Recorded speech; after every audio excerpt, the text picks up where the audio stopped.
Hey, true crime fans! Tired of ads interrupting your gripping investigations? Good news! With Amazon Music, you have access to the largest catalog of ad-free top podcasts included with your Prime membership. After all, ads shouldn't be the scariest thing about true crime. To start listening, download the Amazon Music app for free or go to amazon.com/ad-free true crime. That's amazon.com/ad-free true crime to catch up on the latest episodes without the ads. Every day is filled with opportunities to express yourself. And with an everyday piece from Blue Nile, you can do it without saying a word. Blue Nile's collection of diamond jewelry is the ultimate statement, with sparkle that elevates any outfit. Or switch things up with a sapphire piece sure to spark conversation. Either way, their diamond guarantee ensures you get the highest quality at the best price. Express yourself with Blue Nile and get up to 30% off at BlueNile.com. That's BlueNile.com. Super real.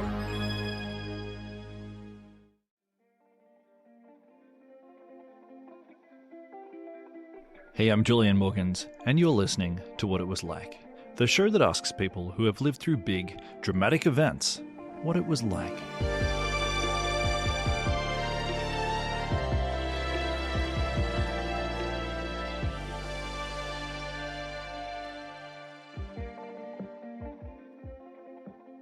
Hey guys, welcome back. So the other day, I realized it's the 22nd anniversary, just last week actually, of an event that I'd almost forgotten about, and that's the Bali bombing. It happened on the night of October 12th, 2002, and it happened right in the middle of Kuta, which, if you haven't been to Bali before, it's the main tourist hub on the island of Bali. And a series of bombs went off, killing a total of 202 people. And of that number, it included 88 Australians, 38 Indonesians, 23 people from Britain, and then you just go down this list, and it killed people from all around the world. And reading this now, I'm like, wait, what? Bali? Because I think 2002 feels like a while ago now. Lots of other things have happened. This is pre-COVID. This is pre-GFC. This is just pre a whole lot of stuff. And this period of like 9/11 terrorism stuff, it suddenly feels surprising to me again. And especially, I think, with the Bali bombing, especially if you read into the details. So a bunch of young guys from a Southeast Asian Islamist militant group called Jemaah Islamiyah, they got their hands on a ton of explosives, a literal ton.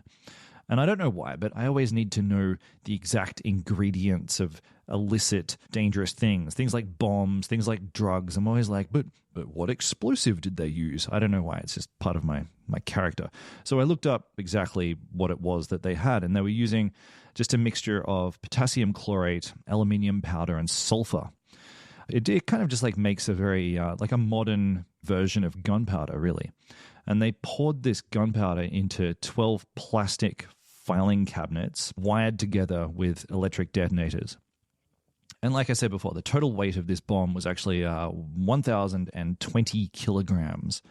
And they loaded this contraption into a Mitsubishi L300 van, which they parked on the busiest street in Kuta, outside the busiest nightclub at the busiest time, and they pressed the detonator. And the result was this giant explosion that tore through all of these open nightclubs and set fire to the street. And it's one of those events where even when people survived, they were left with horrible burns and injuries, as you're going to hear today. Or if they were unharmed, many of them walked away with PTSD. It's just the whole thing was a miserable waste of human life. And my heart goes out to anyone who was affected. So like I said, it's crazy to me that this happened. I've been to Bali a bunch of times. Bali is a place I associate with cocktails and bintang singlets, and yet this street that I've walked down many times, it was briefly the scene of a massacre. So I was keen to unpack this story with someone who was there. So today, we're going to hear from a man named Phil Britten. Phil is 44 years old. He's from Perth. He's a martial arts specialist. He's a public speaker. And in 2002, he was on a footy trip. Back then, he was 22 years old. And he just found himself in Bali of the night of this explosion. So Phil, he's going to walk us through what happened, what it was like, how he recuperated, and what he learned from this experience. It's a wild story. So strap in. Here is Phil Britten. Hey Phil, welcome to the show. Thanks for having me. So let's go back in time. We're going to go back 22 years ago. Well, we're actually going to start by going back further because I'd like you to set the scene. Where did you grow up? I understand you're a sporty kid. Tell me a bit about that. Yeah, sure. So I was fortunate enough to grow up in a country town up north of Perth called Exmouth. And Exmouth, back when I grew up, was a very sort of, not outback, but it was northern Western Australia. And we went fishing, surfing, camping, and played a hell of a lot of sport as well. Something that, as I learned growing up, that I wasn't very good at school, but I was pretty good at sport. And at some point in my childhood, going into a more high school area, my family decided that we'd move to Perth, change the scene, but also to help me pursue my football career. That's great. That's cool that they were willing to make that move, to help you. That's pretty supportive. Yeah. All right. So take me into 2002. What was happening for you then? So 2002, I did football for quite a while as a youngster, got quite high up. In 2020, I started playing football for Colts, and then I very, very quickly started captaining the league side. And I got a phone call from a waffle club coach who knew me when I was younger and said, "Phil, why don't you come back and have a crack at waffle football?" And it was actually 2 weeks before October 12th, 2002 that phone call took place. And I said, "But I'm going to go on an end-of-season footy trip with my club that I was captain of. And when I get back, I'm going to start pre-season and pursue this lifelong childhood dream of playing AFL football." So this is actually what took you to Bali, right? It was a footy trip. Correct, yeah. So this was my first holiday by myself without my family type of thing. So it was pretty big. And the morning of October 22, we all met at the Kingsley Tavern, which was the local tavern. And I remember getting there. It was like 8 o'clock in the morning or something. We had organised 2 limousines to pile us all in. One of our mates from the footy club's dad had limousines. Nice. So that's a nice touch. Yeah, limousines. And in the back of those limousines were a couple of cartons of VB. And we started drinking, as you probably do, and in a footy trip at like 8 in the morning. And from the limousine trip from the pub to the airport, those couple of cartons were just knocked over like that. So we were well on our way to having the time of our lives. Oh, God. It's got such an auspicious start. Okay, so take me to Bali. What was the vibe when you got there? Wow. I mean, look, tropical, humidity. I remember driving in the little minibuses to the Bounty Hotel, which is where we were staying. Yeah, I've stayed at the Bounty. Yeah, it's like pirate themed, right? Yeah, it's awesome. Great place. I didn't get to stay there actually, unfortunately. Right. But that's where we were going. And I remember looking out the windows of the little minibuses, and everyone were just like, "Man, this is going to be awesome." You're seeing beautiful girls walking around in bikinis, bathing suits. Guys are walking around with no shirts on. Such a surfy, laid back culture. People walking around with beers and stuff like that. It just looked like, man, this is going to be an amazing trip. Eesh. I mean, on the one hand, I'm like sort of pumped. I'm there with you. I'm like, yeah, with the boys. It's going to be fun. But then on the other hand, there's this like invisible clock just ticking down that none of you guys knew about, and that's pretty spooky. Yeah, and I remember when September 11 happened, when the Twin Towers fell down. I remember saying to myself at the age of 21, I said, "Man, thank God I'm Australian. That will never happen to me." And literally from that moment, 1 year, 1 month, 1 week, 1 day, my invisible clock was ticking. Wow. And you crunched the numbers on it. There was a lot of ones in that. It's exactly 1 year, 1 month, 1 week, and 1 day, and I was in my own war against terror. Ah, shit, mate. Okay, all right. So you guys have just arrived, and then as I understood it, it was literally that night that you went out. So let's talk me through it. I remember we all got to the Bounty, and you quickly dump all your stuff down, and what do? You go to the pool, order a few more cocktails. And so we're all playing around in the pool, fairly well pickled at this point, that early. And so it was agreed that we'd all finish dinner, have our last couple of beers, or, take your bintangs out on the road as you do, and walk out of that street, turn left, and there's the flashing Sari Club sign. And from what I know now, I didn't know then, but the Sari Club was the place for Westerners, and specifically, obviously, Australians, to go if you wanted to party hard. Okay. And I guess, I'm assuming here, but was that why it was a target? I believe so, yeah. So, targeting the Sari Club and also the Paddy's Bar were two very popular Westerner destinations, and hence why the attack was on Westerners and allies to America as well. Yeah, right. But of course, you're 22. You're just there on a boys' trip. You had no idea about this kind of political backstory. I remember leaning against the bar, being the captain of the league side, looking at all the crew and just thinking, man, how good is this? Everyone's smiling. Everyone's having the time of their lives. I'm like, man, this is going to be epic. Yeah, yeah. And it was a pretty open air kind of bar. Like, can you just give me a bit of a rough idea of the layout or what to imagine? Yeah, so I think there's like a centre bar, it's quite open. We've got thatched roof. Think Bali huts. There's a Bali hut type of thing in the middle. You got, outdoor chairs on the side and a back bar and stuff like that. So, and, now it's nighttime. It's hot. It's humid. People with shirts on, shirts off, singlets, thongs, people are sweating and drinking and partying, and the music is just pumping, Okay. And could you see the street from inside the bar? If you were up closer, you could definitely see the street, but sort of midway on, and especially with the amount of people that were in there, it was too crowded to be able to sort of see out. We were sort of in towards the back where the back bar and dance floor was, and so looking out, it's just a sea of people. Yeah, okay. Because we'll get to that bit in a moment, but when was your first kind of indication that something was off?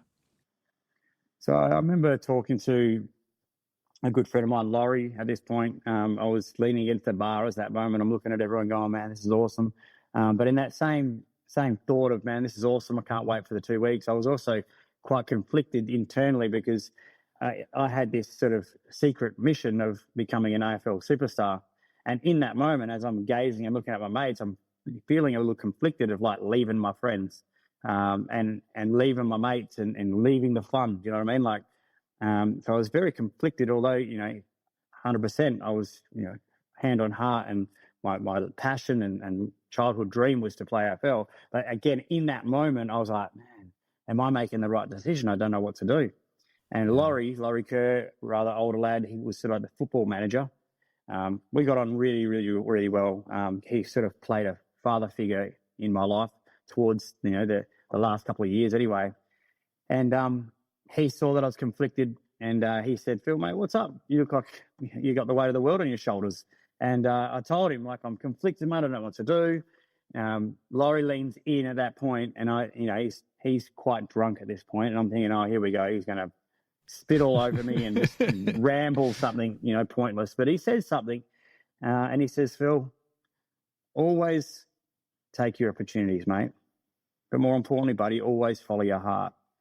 And it was at that moment, like at 22, I was thinking, you know what, you're right.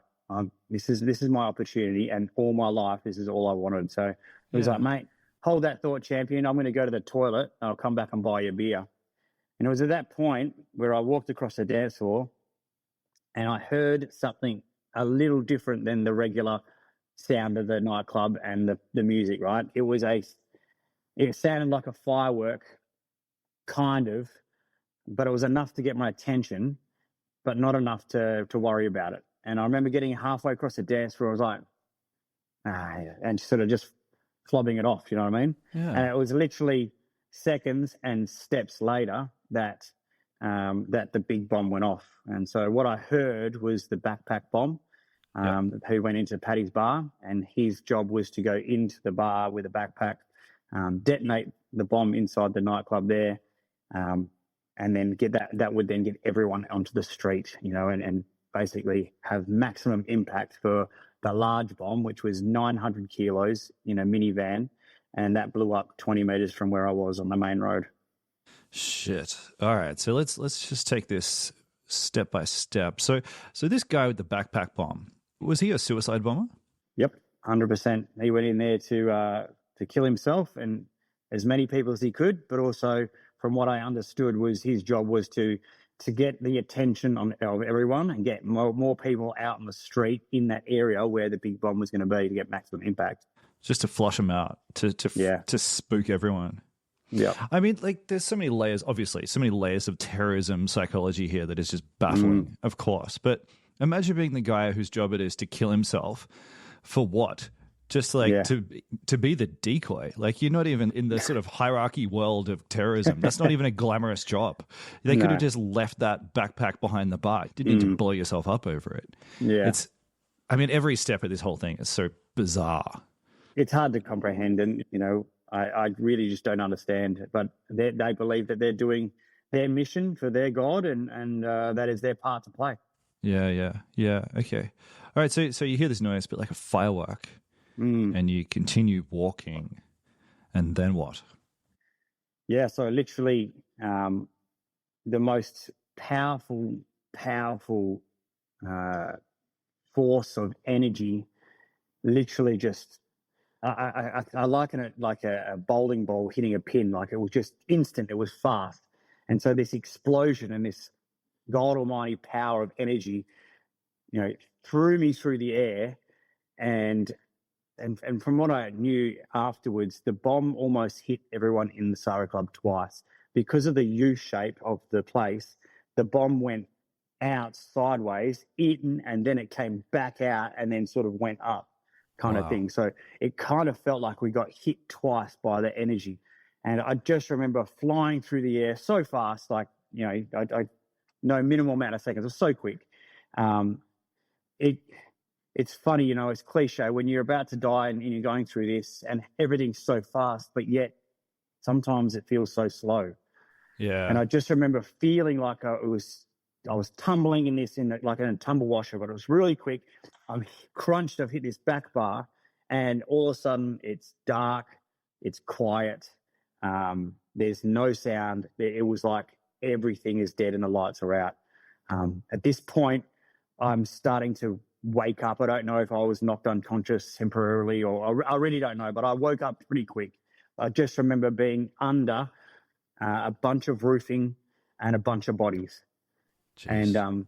And in that moment, like, obviously I'm still alive. I'm pushing, I'm under all this stuff. So I just remember pushing the rubble and the battens of the roofing, and, like, unfortunately bodies off of me. You can feel arms and legs and torsos, and just pushing these people off of me. And I get to my feet, and that's where I really felt, I guess, the first lot of pain. My mouth it felt like I'd been punched in the face by Mike Tyson. I was like, oh, man, what's this? And I'm putting my hands in my face, and there's blood everywhere over my hands. And as I'm looking, like, all my teeth were blowing out. Oish. And I've got blood just pooling out of my mouth. And it was just like, far out, what's going on? Like, I didn't know what was happening, mate. Like, it was. Yeah. And at this point, my hearing, is not there, perforated eardrums from the explosion, but it's starting to come back as well. And so, as I'm investigating the pain, as I'm seeing the blood, as I see that feel that I've got no teeth, my hearing's starting to come back, and I'm starting to hear people scream like you're in a horror movie. Like, the screams were just intense. I remember hearing, it was really weird. Like, I could hear quite clearly in broken English. It sort of I'm pretty sure it would have been an Indonesian guy, and all he yelled out, and it just stayed so clear, is like, stay calm, it's just a gas bottle. And it was in that moment, like, I was actually starting to taste chemicals in the air and smell chemicals, and it was like burning to breathe. And I just thought to myself, like, I don't think this is a gas bottle. This is a bomb. This is something more. This is way worse than what this guy's making out to be. And I didn't get a chance to sort of analyze it. The next thing that happened is literally walls of fire just start appearing. Woof, everywhere. People pushing, commotion, crazy. Thatched roofs falling down and it's on fire. I remember distinctively hearing alcohol bottles popping. It was so hot, so quick that you could hear pop, pop, pop, pop, pop, pop, pop, pop, pop, and just the bottles were starting to pop from the intense heat. Wow. Cool. Let's just freeze this scene here for a moment, because there's a few things I just want to jump into. So I've always thought that when you see an explosion in a movie, like they always just immediately go into slow motion. It looks as though you've kind of got enough time to run and dive into like a pond of water or think of a plan. But the way you're describing this here, it sounds like it went from I'm in a nightclub to I'm on the ground with just a scene missing in the middle. Is that sort of how it felt? There was no time. It was the only way I could explain it. I'm only thinking this now. I've never said it before. Is like if you were standing facing one way on a freeway, and behind you a semi trailer hits you. That's how quick. Do you know what I mean? Like you didn't see it coming, you didn't hear it coming. All of a sudden, you're hit. You're on the ground. You're flattened, and that's what it was like. It was it was too close. Like I said, the 900 kilos of explosives in a van, 20 meters from where I was.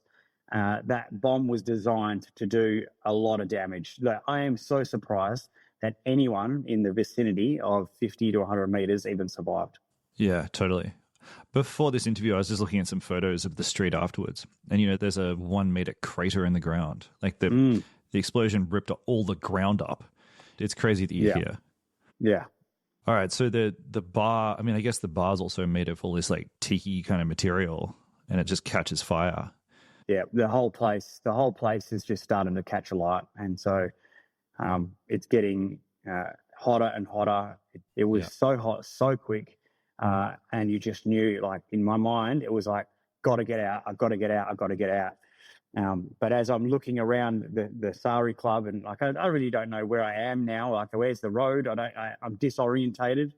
All I can see is where I can't go, and that was walls of fire. So walls of fire over there, roofing over there, things everywhere. And as I sort of scan to my left at that point, I see this sort of one area in the Sari Club, this big wall that is not on fire, looks relatively non-chaotic compared to everywhere else. So I just start trudging my way. My thongs, my flip-flops have been blowing off my feet. So I'm walking barefoot. I'm stepping in pools of blood on glass.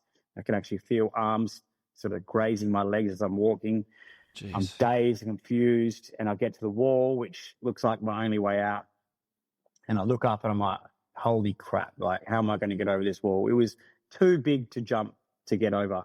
And as I sort of look around, to think about, all right, there's got to be somewhere easier. And there's fire starting to creep in, and other people starting to see that this is a way out and pushing me closer to the wall. So I had no choice but to find a way to jump up it. And I remember finding like a retaining, I don't even know what it was, a retaining wall, a milk crate, a chair or something, jump up on this thing and jump as high as I can. All I remember, just my fingertips, when you're hanging on a wall or hanging on a chin-up bar, and you're holding on for dear life, and it's just your fingertips holding your whole body weight.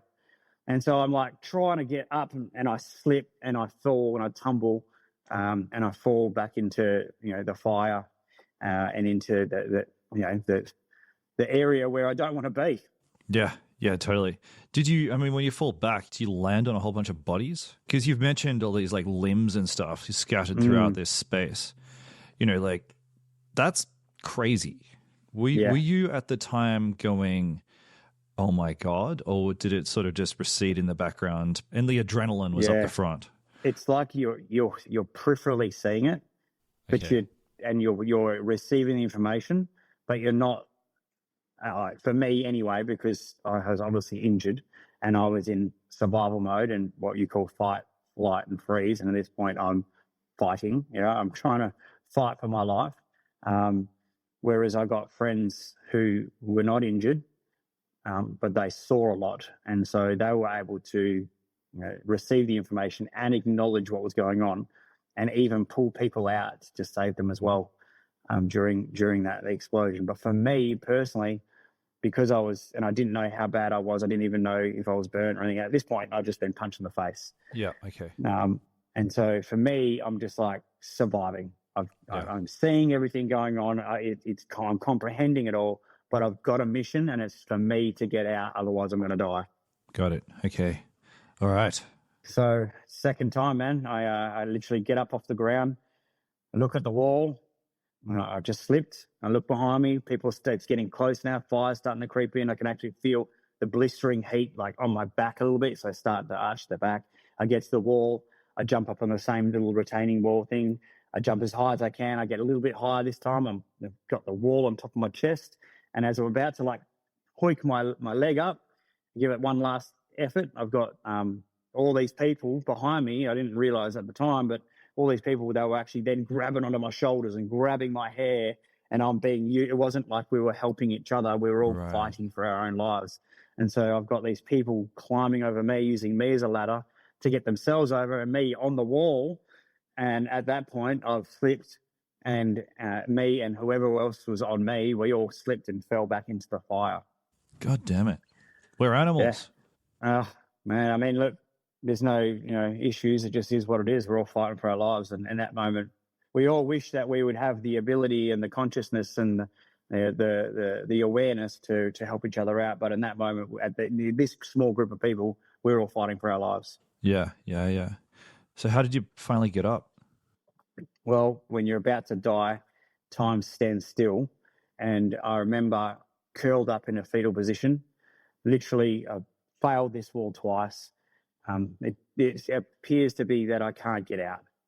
I don't know what to do. I've got no other options. And I literally feel like I'm giving up. It's like I'm starting to turn a corner, that I'm now no longer fighting and I'm now surrendering. Okay. And at the age of 22, again, mere seconds are passing, but your mind drifts. It's like a movie theater flicker roll, and your past is flickering through, and then it fast forwards to like a future type of thing, and it's like my mind's drifting to regret, and it's starting to go, man, if you don't get out of here, you're never going to meet the woman of your dreams, you're never going to have kids, you're not going to do this, you're not going to do that. And I'm like, and in that moment, I'm like, I'm getting out. Wow. And I get up on my feet, I look at the wall, and I just remember yelling like a war cry, like, I'm getting out. Oh no, type of thing. And that's awesome. It's hard to explain. I remember failing twice and remembering the deepest details of failing. But the moment that I got over that wall, I have no idea how I got over it. It was like I was a rocket. It was like God himself plucked me out. Next thing I know, I don't remember. Next thing I know, I'm perched on the wall. You just did crazy. It. You made it happen. I later on, as I've become a speaker, and you try and look back at your story, and you try and find things to relate things, and I do, and I say this when I speak, and we start to obviously try to educate people. It's like when your why is so big, the how doesn't matter. Yeah. And so, even though my why was to survive and live, but it wasn't until my mind drifted to the regret of all these things, not getting married, not having kids, not all these things that we expect to have in life. It became so powerful, so emotional, such a determination that there's no wall in this world that's going to stop me from getting out. Wow. That's amazing. At the age of 22, you had this moment of sort of introspective clarity where you're just like, what's important to me? Let's just reassess the motivation here. Oh, yeah, I've got a lot that's important to me. Yeah. And let me tell you, at the age of 22, drinking in the Surrey club, about to pursue a football career, having kids and being married was the last thing on my mind. Yeah, these are very different objectives. But obviously that was what I needed to get myself out. Okay, right. So when you got up on the wall, I'm imagining that you sort of took stock of your surroundings. Or like, what do you see up there? I'm on the wall, and it's butted right up against a neighbouring building, and so the neighbouring building has got all its roof tiles blown off, and so it's all the battens. And so I remember getting on that wall. I remember crawling across the battens, grabbing this batten, my foot slipping through one hole, getting to the very top, and I'm like, that's that point. I get to the top, and I'm like, oh, far out. Like, imagine, have you ever been sunburnt before? Yes. Yeah. Think of timesing that sunburn by 10 or 100, and it's blistering, and then one of your buddies slaps you in your back, and you're like, mate. That was the instant feeling once I got onto that top of the wall. It was like instant. Now the pain, there's no other pain except for my back, and I'm like, far out. What's this feeling? And I remember ripping my singlet off. And what I realized, not in the moment, that half the skin on my back came off with my singlet. Phil. As I'm ripping it off, I throw it towards the fire, not really acknowledging it. I'm out, and I crawl down the neighbouring roof, flick my legs over the edge, and there was quite an interesting photo, if you've seen the photos in my book, of me perched on the neighbouring roof, shirt off, legs dangling off, bloodied all over, and I'm literally yelling for help. I remember seeing flashes. Didn't acknowledge what it was until later on, obviously. So who the hell were these freaks taking photos? Who was down below? No idea. I mean, we all need people to tell the story, and obviously, now the world that we live in, with everyone's taking videos, but when you're in those moments, I think it would be better, rather than taking a photo or video, but maybe to lend a hand. That's for sure. I would have thought the same. Also, I mean, these people are in the blast zone, so presumably they just survived as well. Presumably they weren't journalists. There's not enough time for anyone to get there. So they were just like regular people who were out partying as well, who happened to have, I guess, like analog cameras, I guess, back in the period. Yeah. And so these people who survived, and they were like, "Oh my God, whoa, hey, there's a guy on a roof. That's weird. Like, what the hell?" Hey, look, at the end of the day, it is what it is. I'm glad that someone took that photo. Yeah. I'm glad that there was an image to back up what I went through, and also a reminder of what I went through. Yeah, absolutely. I mean, I'm guessing whoever took the photo also would have sold it to a magazine. Like if the first time you saw it was in a magazine? Correct, yeah. So I'm in my hospital bed, crucifixed, and my girlfriend at the time was flicking through a New Idea magazine, and I heard her say, "Oh my gosh, Phil, it's you." And I'm like, what? She showed me the photo. I'm like, holy fuck, how crazy is that? Like, that's me. You were like, oh yeah, that was that moment where I was at that point. At that point, I don't really recall that was that moment, because it wasn't until later that I remember the flashes and piece it all together. It was more like, holy crap, there's a photo of me in a magazine. Like, I'm just a country kid, you know what I mean? Yeah. I've never been in a magazine before or anything like that. And so, there's a photo of me surviving, and B, what am I doing in a magazine? Totally. Yeah, New Idea. That's a baptism by fire for a guy who's never been in a magazine before. Straight to New Idea. All right, so we're still up on the roof. Like, how do you get down off this roof? I remember jumping. It was dirt and mud and stuff. And then I got 50 meters up the road, and I was like, my mates, where are my mates? It hit me like bang. I felt so alone, and I was by myself, and I just thought, where are my mates? And it was at that point of that journey where I was literally contemplating running back to the fire to find my friends, or continuing to run. It felt like the faster I ran, the less it hurt.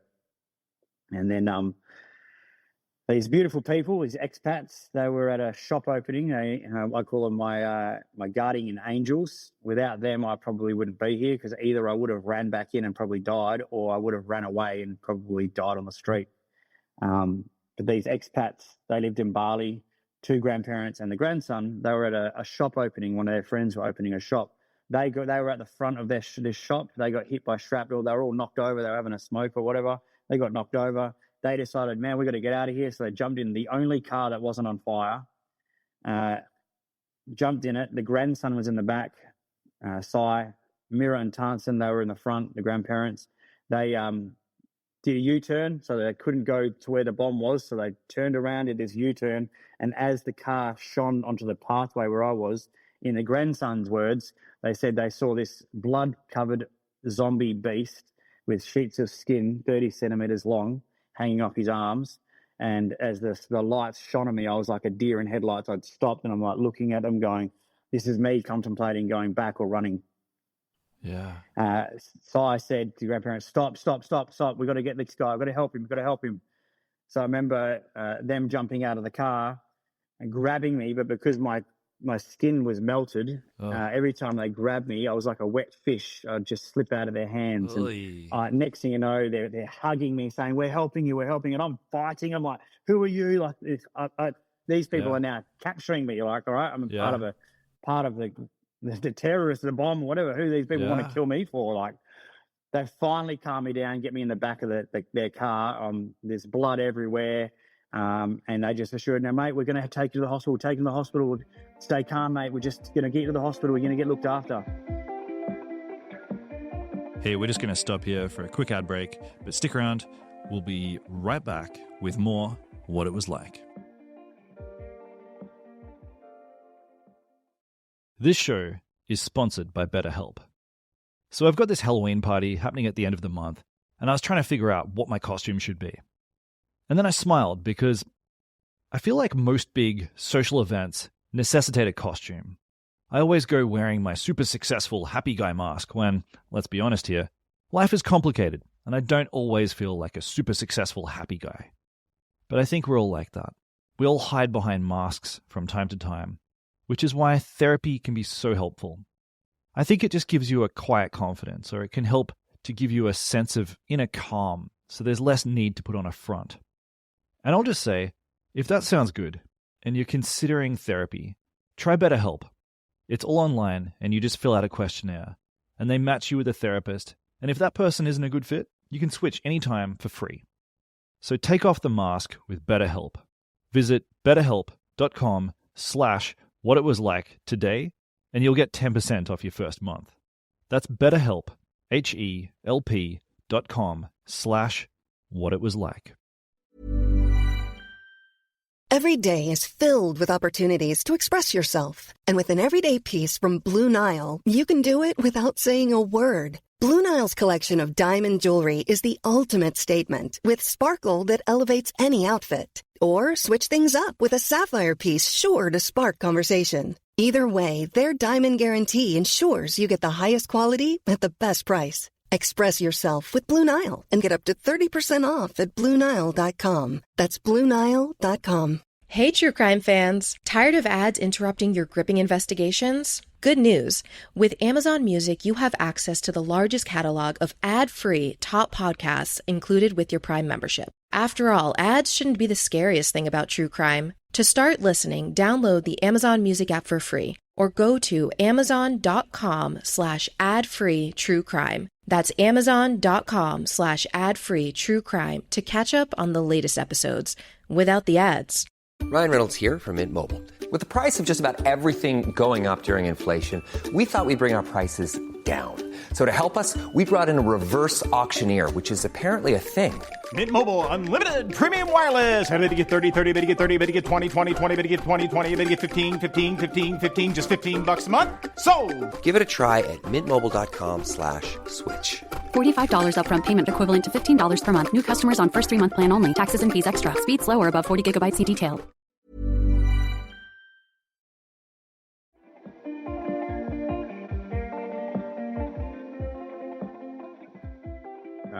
And I'm on this bumpy road to the hospital. And what was giving me hope was that finally I'm going to get to a hospital. There's going to be doctors, nurses, organisation, clean, white, pain relief. So I open the door, I get out, and I'm coming through the double doors. Nothing could be much further from the truth. I walked into a war zone in itself. Like blood on the floor. There's blood on the walls. There's blood on the roof. I walk past the left side. I'm seeing someone dead. They're burnt and dead right there. There's no organisation. People are running around frantic. There's people sitting there, laying there. There's burnt bodies. There's dead bodies. There's people with, missing limbs and bits and pieces. It's like a war zone inside a hospital. And I'm just thinking, oh my God, what am I going to do? And I'm trying to get someone's attention. Help. Someone say, yes, go here. This stretcher. This stretcher had the plastic cover all over it and blood all over it. I remember trying to push the blood away so I could get on it. And every time I pushed the blood away, it would come back like a car going through a puddle. Every time I pushed the blood away, the blood would come back, and I surrendered and basically sat on this stretcher in this pool of watered down blood. sitting there sort of dazed and confused, waiting for someone to help me. Yeah, you can imagine for all the doctors and everyone in attendance that night, they'd never seen anything like this ever before. They were they were at sea. They had no idea what to do. They were surviving their own battle in that moment as well, and doing everything they could. And we were very lucky that, Bali being a holiday destination, there were plenty of doctors and nurses who were on holidays that just, surrendered their help and were there to assist and do what they could with the minimal resources that they had. Is that right? So there were people who would, like Australians or other expats, who were sort of just jumping in. Yeah, that was amazing. Wow. That's cool. That's quite nice. Yeah. Okay. All right. So when did you finally get someone to look at you and help out? I remember getting sitting on the bed and someone coming over, and I had a big open wound on the top of my head, and I remember someone coming up and suturing it, and I remember like they were going in and out, and I just remember my head being pulled up, the upstroke, and then down with the needle going in the skull, in the skin of the skull, and coming up and down, up and down. I remember at that point looking across, and I engaged the first person that I saw that I knew, which was Laurie Kerr, the guy I spoke to, who said, "Follow your heart and take your opportunities." And he was from a distance. We couldn't say anything, but we saw each other. And I knew then, at least I knew one person was alive. And the next must thing have I know, felt good. Yeah, I mean, I was like, the next thing I know, I'm getting ushered into this other room, and I remember seeing there's like maybe 8 to 9 beds, and different people in different types of condition. And I'm now laying on this bed. I've had my head sutured. I've been very, very roughly mummified. I still haven't had any pain relief. And I remember laying on this bed. All I remember at that point then is sort of passing out. And I woke up the next morning, Sunday morning, in a small little room, and I'm in there by myself. No one knows I'm alive. I later realised that my name is on one of the missing, presumed dead lists. So I woke up Sunday morning and really still not knowing what happened, how bad I am, or what condition I'm in, and how and where I am and what I'm doing. Yeah, shit. Did you know at this point that a bomb had gone off? No, because I hadn't spoken to anyone properly, Okay. and no one has just had told me anything about it. It was just I was still fighting for my life, as I said, I passed out. I mean, at some point I passed out and just woke up in this room. It's the hours are ticking past. It's like mid-morning now, 10 o'clock. And I remember this Australian guy comes into the room and said, "Hey, are you so-and-so?" And I'm like, nah. Does anyone know that you're here? I don't know what's going on. I don't know. He's like, "Can I call someone?" And so I managed to give him my mother's phone number. Wow. My mum likes to sleep in. And so this happened Saturday night, and she was obviously asleep and then slept in. So she's waking up to this guy calling her saying, "Your son's, I think I got your son here. They've been in a terrorist attack." And she's like, "What? Like, what's going on?" And so I speak to my mum and I say, Mum, I'm alive. I'm a little bit burnt, but I'm alive. Please tell someone that I'm here." Oh, geez. I mean, that's a pretty fortunate chronology, though, because if she'd woken up, the first thing that she'd have seen on the news was just, Bali bombing. And she'd have been like, "Oh, Phil, where's Phil?" Wouldn't have been able to reach you. So actually, for her, it worked out pretty well. Yeah, I mean, man, it's just one of those moments in times that on either scale, like just you wish that you'd never have to have that phone call, Yeah, absolutely. Do you remember talking to your mum? Yeah, I mean, look, it was a simple, very basic conversation, apart from saying, not letting her know how bad I was, that I am hurt and that I am alive and that I need some help. Yeah. And so from what I understand, she then threw out the call and the word that Phil's alive and he's in the hospital, bloody find him. Yeah. She would have just brought in the cavalry, I imagine, like really. Yeah. So the phone call got to our coach who was over there with us, and he had the only phone. Back then we weren't really carrying phones or anything like that. So yeah, he sent out the message to the lads like, Phil's in the hospital somewhere and alive, find him. And so it became about 12 o'clock, about midday on the Sunday, that I remember my mate, Ben Clahessy, he walks past the doorway, looks at me, and then keeps walking. Because he didn't recognize you. Yeah, I'm like, what? Hey, I'm yelling, Ben. And I saw him, I recognised him, he couldn't recognise me. He turns around, looks in the door, looks in my eyes, and goes, Britt. That's my nickname. Britt, it's you. And like he comes over to hug me, and like stops because I'm burnt and bloodied, and he just like taps me on the head too. And mate, you're here, you're alive. And he goes, wait here. And he runs away, and I'm like, no, don't leave. I'm like, no, I just found someone, don't leave. He comes back moments later with a bunch of the guys and a stretcher bed. And so I jump on this bed, and I remember being wheeled through the hospital, through the hallways. And then I come into this room, and it was the first time that I saw that there was help, and it was orderly. There was help, doctors, medical treatment. It was very organised. All the stretchers this way. I remember seeing people, air conditioning people, like putting in split systems on the wall to try and cool the place down. Right. It's. I'm also finding this story kind of emotionally affecting. Like mateship. Something about like your mate just like finding you, and then he's like, right, we're gonna save Phil. It's kind of beautiful. And I think also what that did also is that gave the guys hope. At that point there was 8 people missing, presumed dead. Yeah. They found Phil. So now they're thinking, man, we might find more. Yeah. Yeah. So at that point it was great that they found me, and then I'm very thankful, and it just also gave them hope and everyone else hope that maybe there might be more alive. And as I said, out of 20 of us, 7 died. I got burnt to 60% of my body. Laurie got a little bit burnt on his arm. Everyone else had very minor injuries. It was almost like, obviously recently we've seen there's a hurricane in Florida or tornadoes. When a tornado runs through a town, somehow one house is completely flattened and the other one next to it is perfectly fine. Yeah. And that's kind of what happened. It was like someone or something might have protected that person from the blast, although they might have got knocked back. But one of my buddies said he was sitting at a table with a couple of girls, and when he got up, he looked to the right, and she was in half, and he wasn't. Jeez. And so she protected him from whatever was coming her way. Yeah, you kind of hear about this in war too. Sort of like the roulette of survival.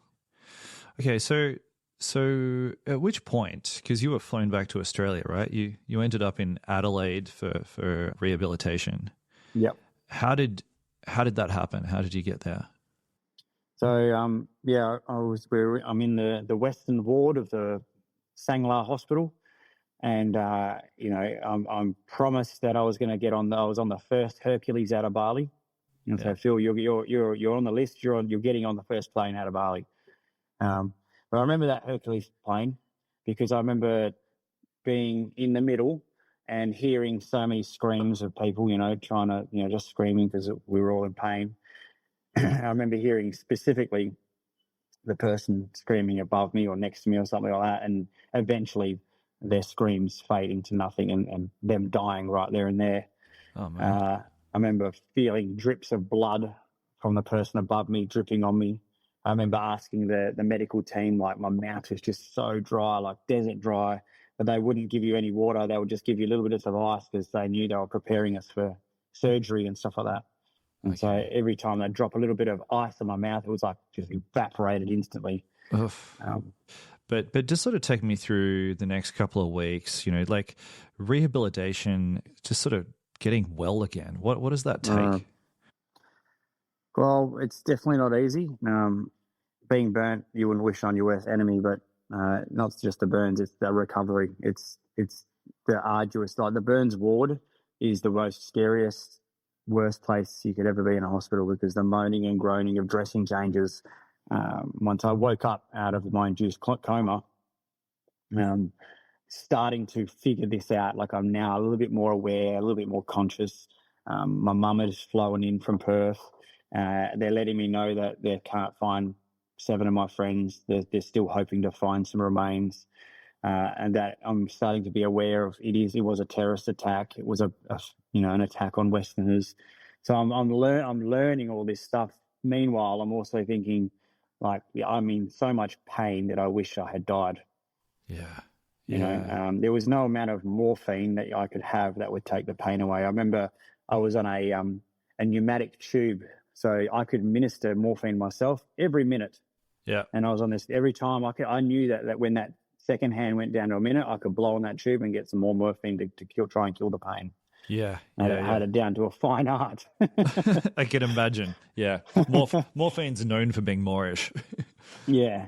And so, in those early days, it was literally like, I realized I couldn't even move my thumb. I couldn't, 3 major skin graft operations. I had no more of my own skin left in. They had to bring in the spray-on skin technology that Fiona Wood created to finish my burns. I had infections in my back, so, it took forever for my skin to get to a point where they stapled it together.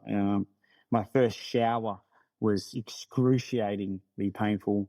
And basically, the goal was told to me that, Phil, when you can walk a lap of the hallway, that's when you'll be allowed to go back to Perth. And so it became my new goal to eventually get to the point where I could walk a lap of the hallway. And it was one step at a time, because literally if I sat up out of the bed for the first time, I would get dizzy and I'd have to pass out and lay down again. So it was like, one day it was moving my thumb, the next was moving, my hand, the next was sitting up and then laying back down. The next day was, can I sit up and get my legs on the edge of the bed? The next day was, can I get off the bed and sit on a chair? It was just this long, arduous process of getting to the point where I could, with an old person's Zimmer frame, walk one lap of the hallway. And that took 2.5 months. Wow, 2.5 months. How are you with enduring pain these days? Did that sort of just recalibrate your what you're willing to put up with? I definitely have a high pain tolerance, level of pain tolerance. So I've been told by many medical practitioners that you seem to be able to mask pain very, very well. Yes. If you burn your hand on the stove or something, do you get like a weird flashback? You're like, oh, that feeling again.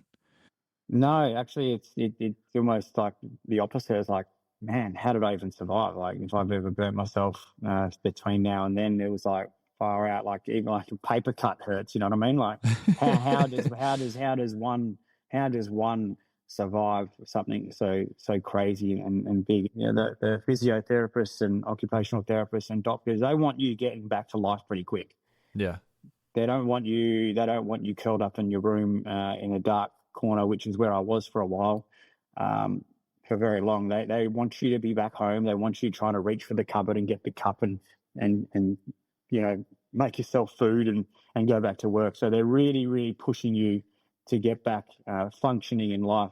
And I think that's a good thing. Although it's in the moment you're thinking these guys are bloody Satanists and they're pushing you to do too much, and who are you? You don't know what I'm going through, and there's so much anger and hatred and frustration. And as I said, one step forward, 10 steps back was like the next 2 years of my life. Yeah. The anger and frustration and hatred, is that just a byproduct of being in pain all the time? Or like, where does that come from? Oh yeah. I mean, look, you could walk past me and bump my pillow and I'd be yelling at you, how dare you, don't know how injured I am, it's painful. And then you're also like, so I'm going through survivor guilt. And sometimes I wish, I wish I just lost a leg. I'd rather have lost a leg. It would have been done. You know what I mean? I wish I'd died. I wish it was over. No more pain. And so there was some very, very dark days, dark weeks in these early days. The first year and a half, lots of nightmares. I'd be sleeping and I'd imagine helicopters coming, like weird dreams, very war related. not always about the Bali bombing, but just really war-related, helicopters, army, death, all sorts of stuff, Yeah. And finding out that, you'd lost friends, were you grieving at the same time for some of your mates? Yeah, it was one of the hardest things is while I was in hospital, in Royal Adelaide Hospital for the 2.5 months, all 7 of my friends had their funerals while I was still trying to recover. I got to miss the last time I saw them. I never got to say goodbye. I never got to, be there to send them off. It was really hard. In some aspects, I kind of think I'm thankful, but in some aspects, I feel like I hadn't said my goodbyes, and that was really hard, So for me, where I was, life was very bleak, like who is ever going to want or love or marry? Like the very thing that drove me to survive and get over that wall was the family that I didn't have at the age of 22. Yeah. Now I'm survived. Who the hell is going to want someone like me? I'm Right. scarred. I went from this bronzed skin, surfy, long hair, a talented athletic football player to this beast of a person, and literally, honestly, I wish I died and I didn't see any outlook of my life. That's so interesting that you survived, you got the gift of life. I mean, I don't know. I've never lived through this, but I would have thought that there would have been some sense of elation, like, yes, I'm alive. Some of my friends died. I get to have another crack. Was there any of that? No, there wasn't. It was escapism. It was isolation. It was resorting to drugs and alcohol to escape reality. It was far from that in the early days, especially. Yeah. I think the only time really, I mean, there was a few times I think in the early years, but I think the only time I really felt like, wow, like what I've done is nothing short of amazing and a miracle was when I wrote my book, my autobiography, and that was 10 years on. Yeah. And so I had overcome the initial first year and two of what that looked like, and life was getting somewhat on track. I had some form of goals, and I had my new girlfriend, which has now become my wife, and so things started to turn. But it wasn't until my wife and I wrote my autobiography that I actually went back step by step with a journalist, and my wife wrote my book, and we stepped everything out. And this is why I'm so detailed in my stories, is because we've got every detail, every hospital report, every photo that's not meant to be released that we got released, everyone's story, my mum's story, other people's story. And so it wasn't until I wrote that book that I realized, man, how lucky am I? And wow, what an amazing story of survival. Yeah, yeah. So, I mean, in some ways, it feels to me like you're also suggesting that maybe the recovery period took 10 years. Yeah, I would say so. They say time heals all. And we record this just post the 22-year anniversary, and I definitely, the feelings and the emotions are different now, 22 years on, than they were 1 year, 5 year, 10 year, and it probably did take that 10 years to get to that point. Yeah, absolutely. And I understand that you went to Bali to the trial of one of these terrorists. Yeah. Can you tell me about that experience? Yeah, that was probably about 6 months after the Bali bombing actually happened. That I was invited by the government to be a witness and sit in the courtroom as such, as Amrosi, the smiling assassin, got led in by security, and to his name, he was smiling and had no remorse and was very happy with himself. And I remember in the lead up to that, I remember saying to my friends and family, I was like, I'm going to jump over that fence and beat the living crap out of this guy. Yeah, seriously. That's what my goal was. And I had so much hatred for him.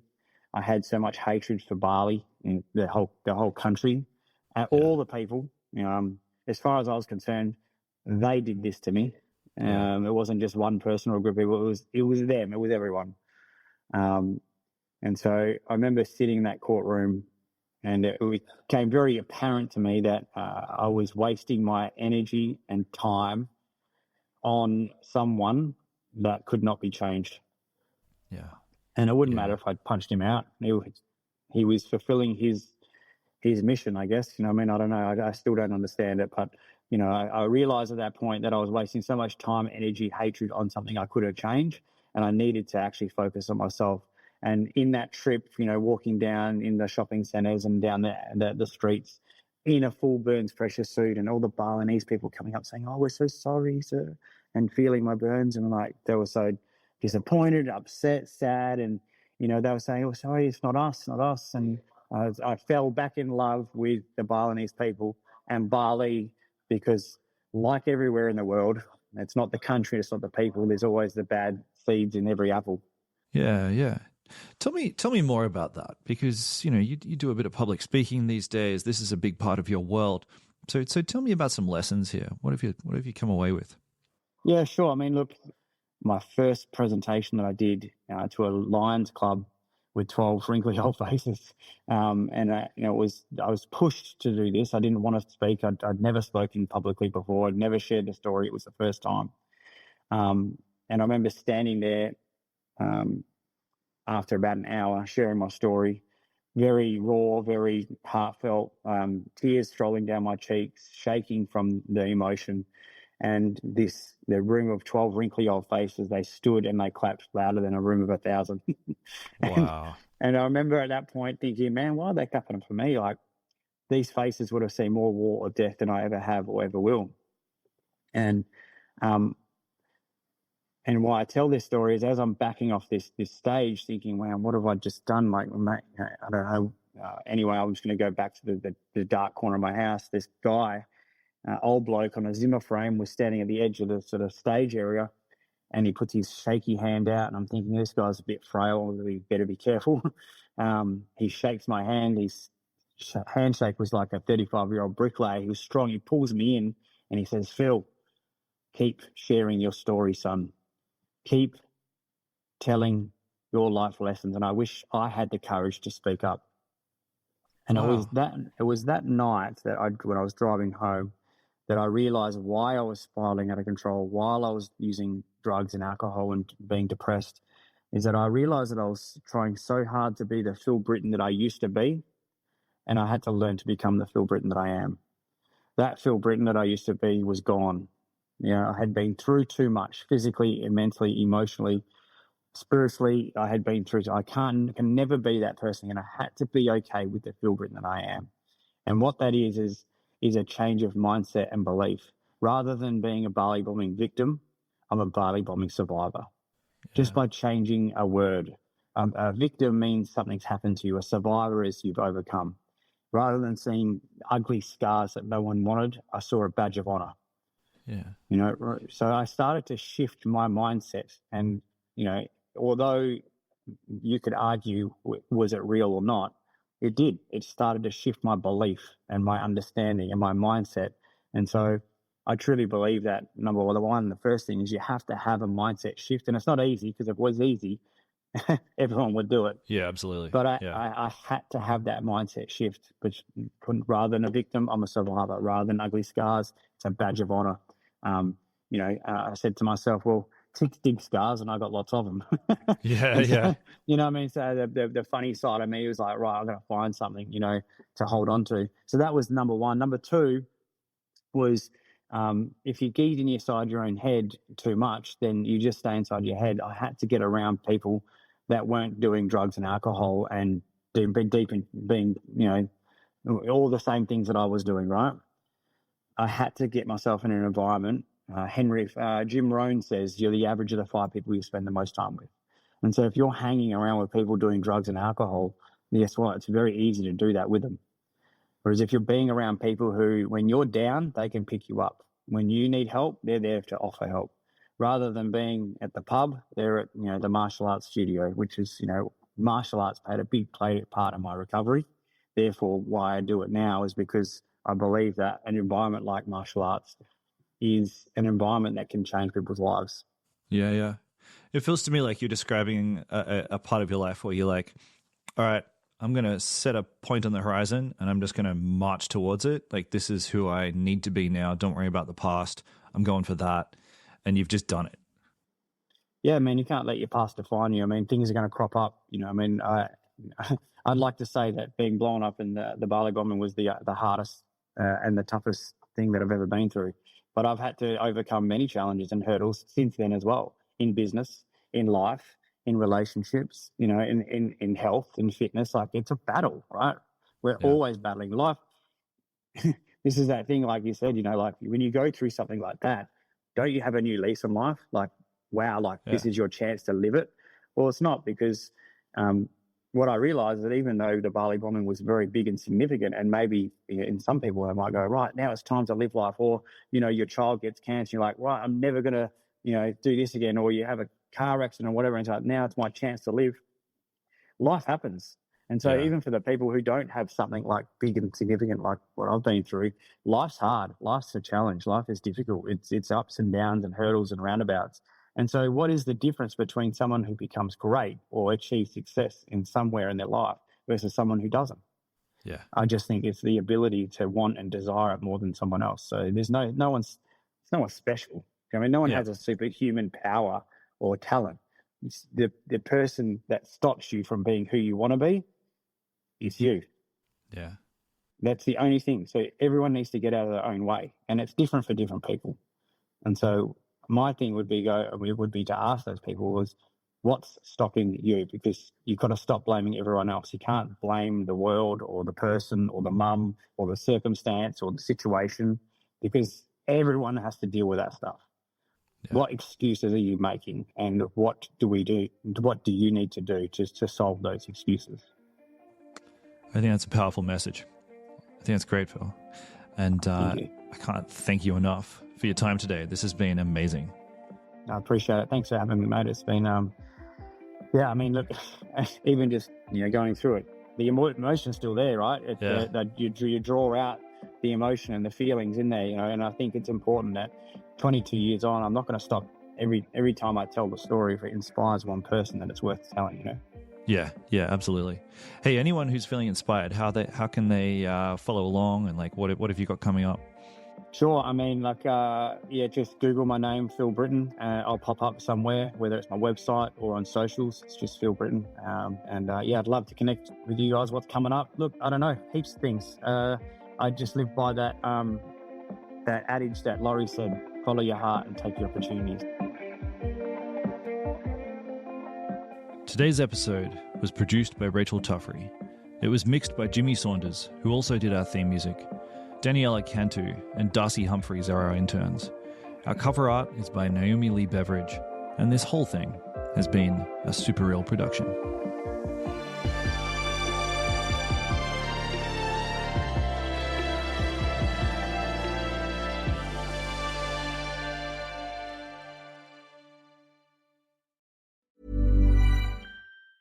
Fall is here, and if you want to sleep in the coziest bed imaginable, you have to start with Boll & Branch's best-selling 100% organic cotton sheets. You'll spend every night wrapped in buttery, breathable softness, and you'll feel your sheets get even softer with every wash. Discover the difference with Boll & Branch's 30-night guarantee. Plus, for a limited time, get 20% off and free shipping on your first set of sheets at bollandbranch.com with code BUTTERY. Exclusions apply. See site for details.